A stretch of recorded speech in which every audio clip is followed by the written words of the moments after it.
Okay, Stephen and I are back for part two of tonight's Corporate America at the Films. And this is Corporate Canada. We're going to talk about Blackberry, directed by a Canadian, I think shot in Waterloo. And I'm sitting here about an hour away from Waterloo. That's where they came up with the Blackberry. And I saw it for the first time at a theater in Waterloo. I don't know Waterloo well enough that I necessarily recognized anything in the film. Um, at least one Canadian actor of prominence is in the film, Saul Rubinek. I don't know about any of the principals.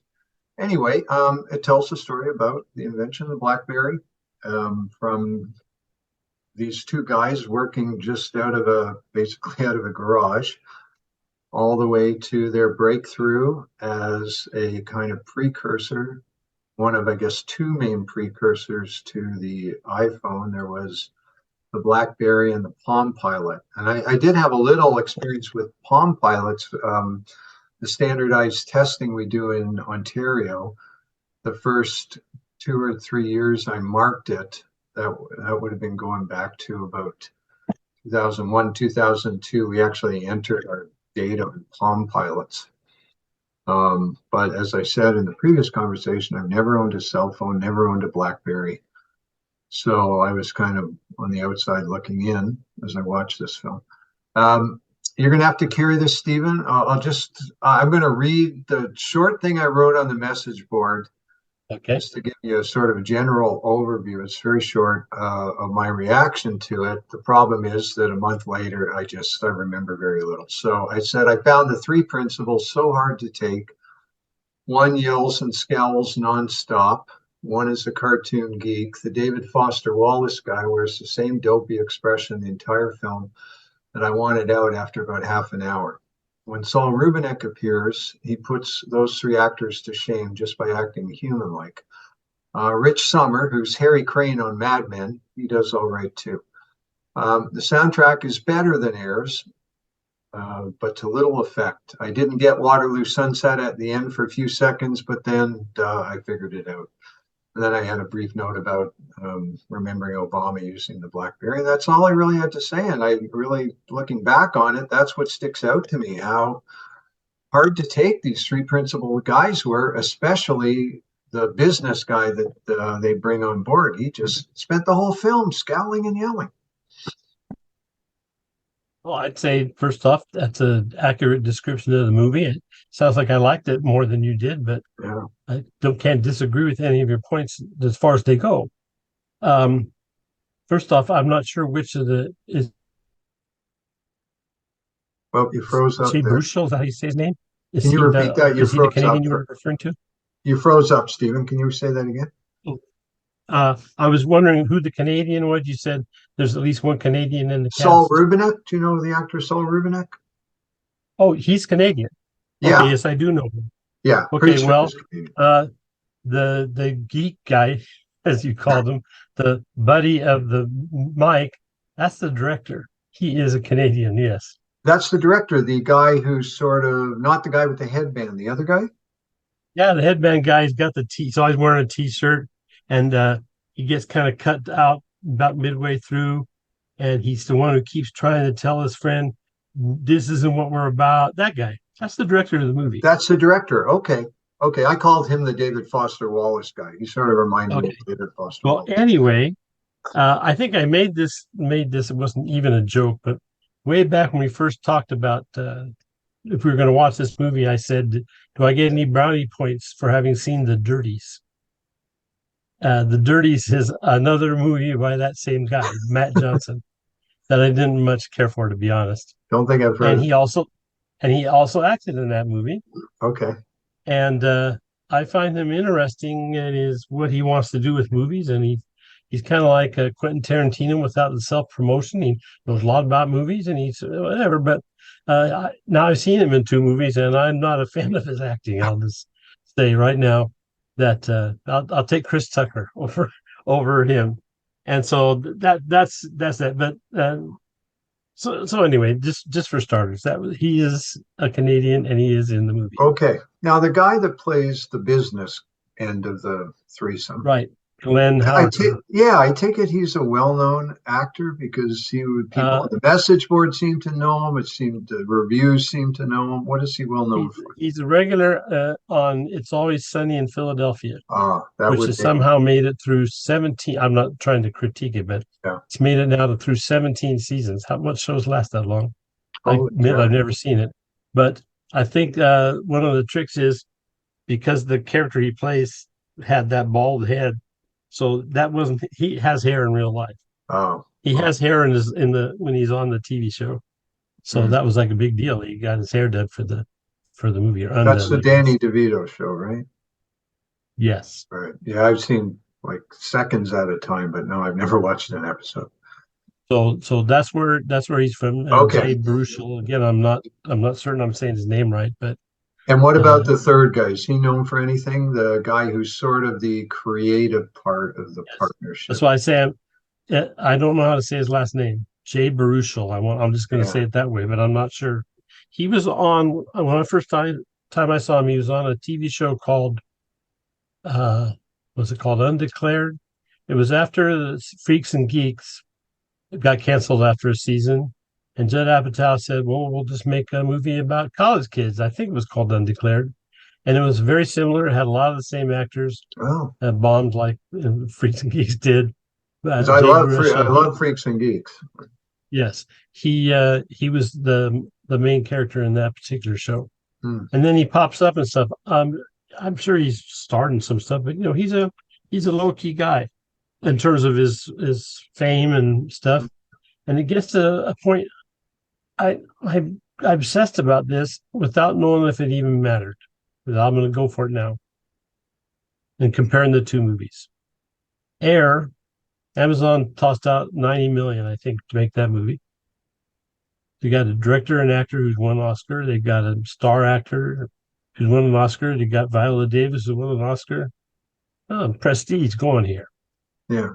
And it's about a real story. Now you got this other movie, and it's based on a real story. And it had a budget of 5 million, I believe, not 90, but five. And the actor director Matt Johnson is not Ben Affleck, let's just say, and Blackberry isn't Michael Jordan, and there's a lot of differences between the two, none of which have anything to do with the quality, and that's why I don't know why I'm obsessing about it. But uh, in fact, it's almost to its advantage that it's a small Canadian film about a big topic, and Air is it's not 90 million, it's not that much these days, but it's a fairly big project with big names about a shoe company. So the comparison between the two strikes me as whatever that Ben Affleck and company had to do. Like I say, Michael Jordan didn't say yes or no. He just said give Viola Davis. Hmm.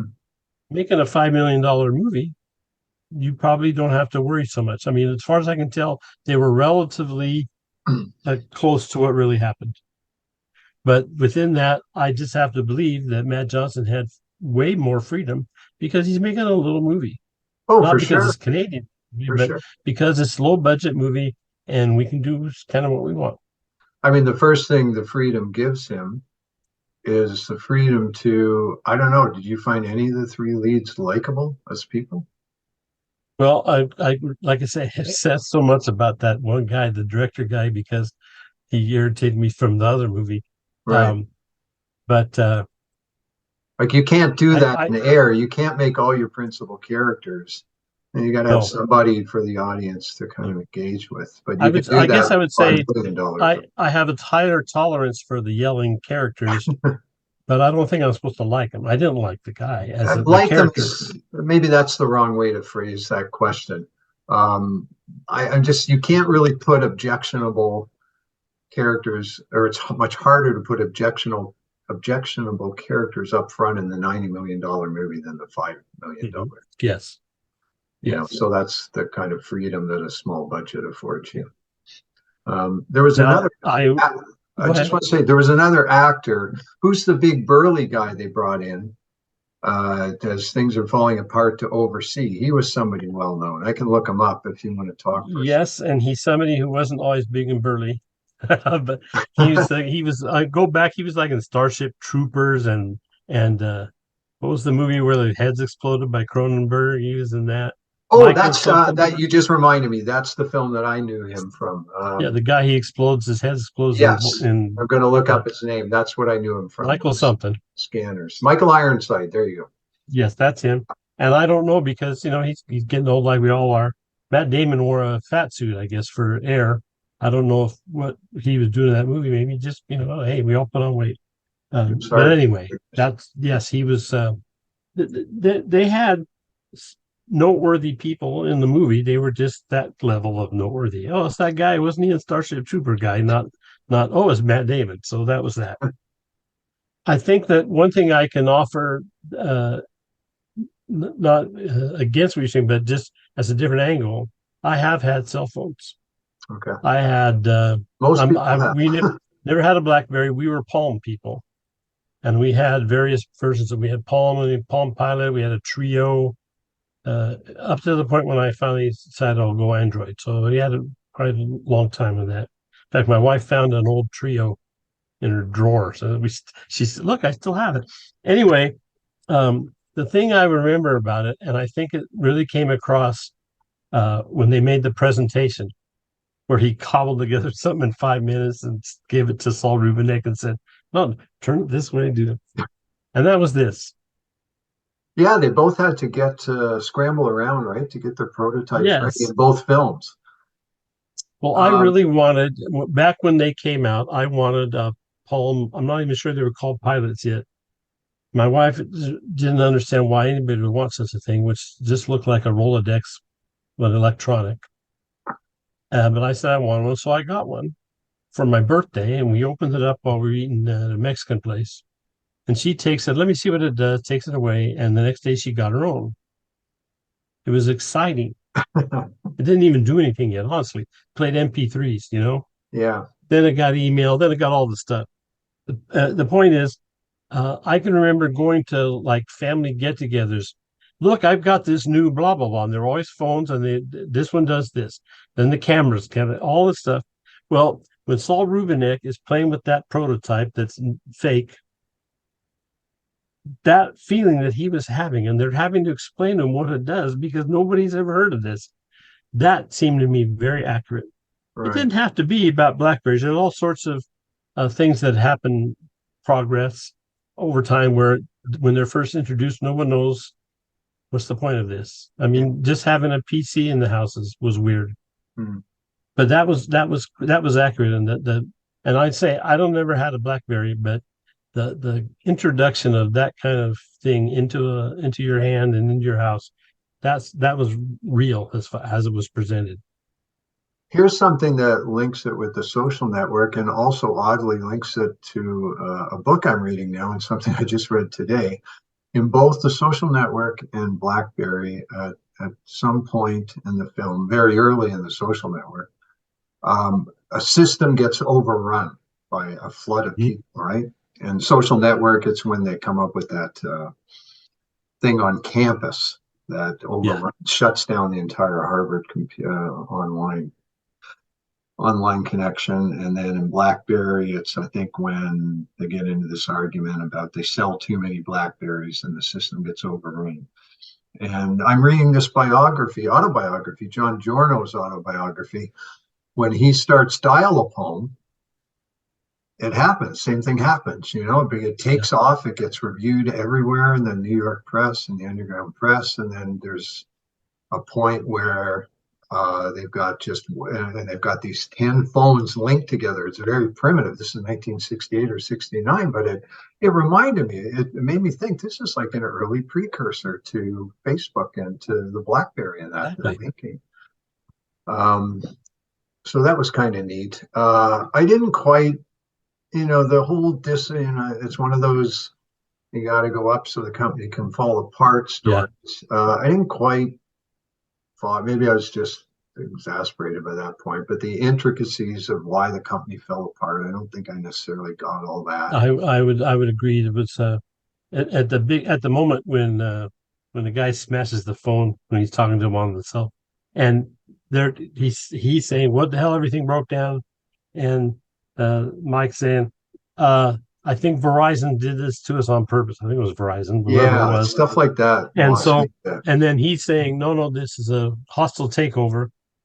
I don't think they were talking about the same thing, but at that point, I couldn't tell. I was confused. I get confused a lot, so I didn't worry about it too much.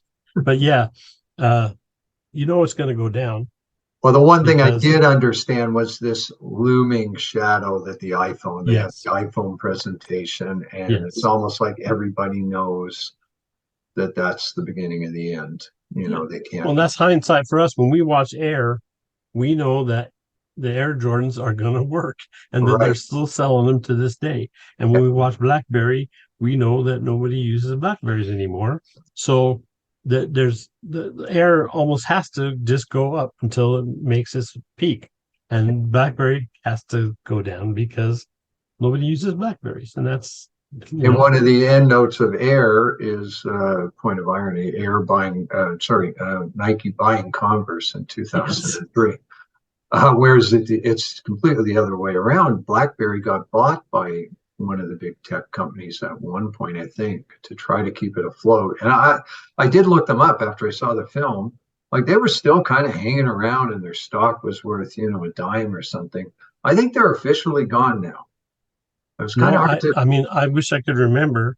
I to read something that tell said from no, reading. they're still they do something. They don't make Okay, they are around. BlackBerry phones anymore, but Uh, that whatever the name of the company, something in motion or oh, whatever, Research in I think Motion. they still Yes. exist.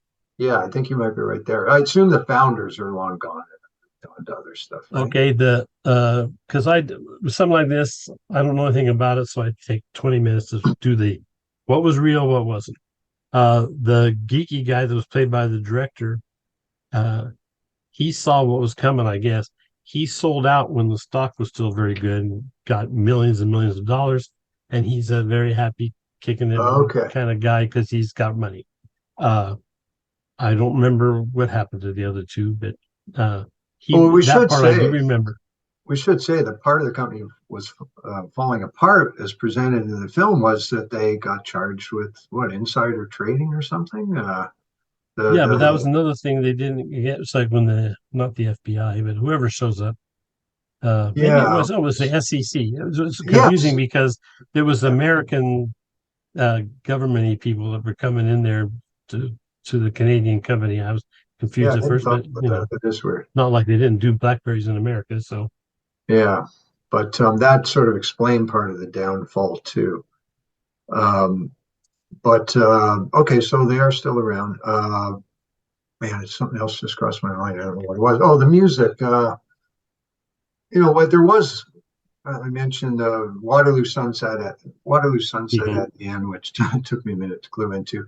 But I think there was Elastica in there. There were songs I liked.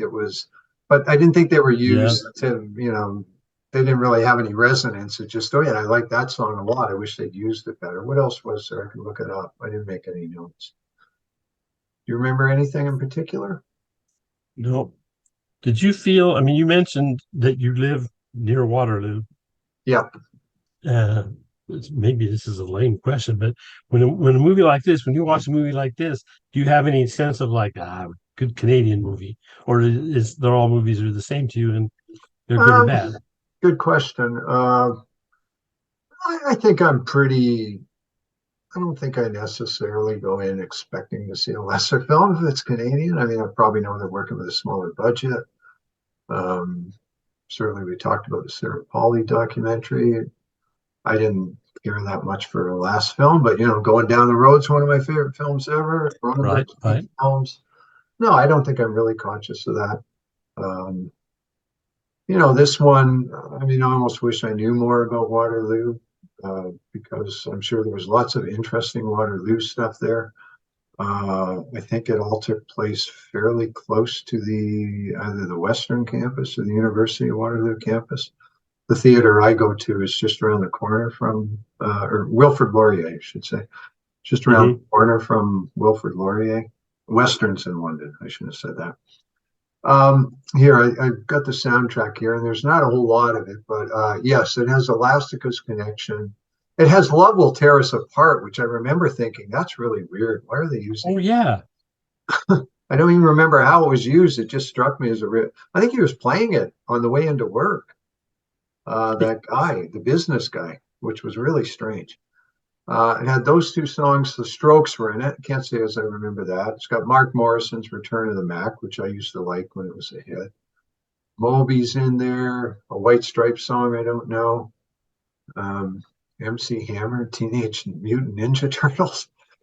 Don't remember that, but so music was not a big thing in the film, other than Waterloo Sunset, which obviously was meant to have a very. I thought with Waterloo Sunset, maybe it's because the song it's good. I don't know, but it was both on target too much, but it was also perfect because that song's perfect just for starters. And then It's a I nice was song. glad to hear Yeah, it.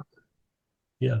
I think Kursiga calls it the most beautiful song in the English language. I don't like it. There are many King songs I like better, but Yeah. it's a great song. I think that would be surfing on heroin would be the answer to that. I forgot about it. You know what? I got to say, watching that video, I love that video. I sent it to my friend Peter. I love the two women dancing in the background. Art Bergman looks so young. It reminded me how much I like that song. No, sorry, I'm thinking of Hawaii by the Forgotten by Forgotten Young Rebels. Canadians. Young Canadians. That's the Yes. one that Surfing on Heroin got me to. Yes, you brought that up, and then I was like, I wouldn't watch that. For me, those are memories of college radio in Go the together '80s, well. most of the '80s. Uh, we moved away from Berkeley for a couple of years, and then we moved back for good in '80 or '81, and I got locked into the campus radio station at Cal, and uh, uh, Dr. Frank of the Mr. T Experience was the one of their disc jockeys. I used to call him up in the middle of the night and make requests, and interviewed him once even for some magazine. Anyway, uh, for several years, that was what I listened to, and that's what I got. So, what's basically who's ever heard of the Forgotten Rebels, whatever? No, they played that like once a day, pretty much. Well, the Young Canadians were basically just up the road from you, Mm-hmm. Vancouver. Forgotten Rebels, they were a Hamilton band, quite a ways away. But um, okay, so maybe we could just sum up. I don't think Blackberry, we always talk about awards. Blackberry's too small to even really, and it's Canadian. It's not going to I be agree. for anything. I don't know. Do you think Air might get a nomination for Viola Davis or for She screenplay or gets something? nominated all the time. Yeah, she was Yeah. good too. I don't put it She down was there. just really good as the mom. I've seen her in films. I know she's considered one of the great working actresses today. I can't say as I've seen extensive parts of her filmography. I've seen her before, but she was just perfect. Like there was a rapport between her and Matt Damon that I thought was perfect. I know we're going back to Air now. The guy I who think played her husband, he was Michael good too. Turn's dad, that's her husband in real life. Oh, okay. And I've seen him in other films too. Uh-huh. Definitely. But I think she might be nominated. I don't know that Matt Damon will get a nomination, but I could see it get a writing nomination maybe.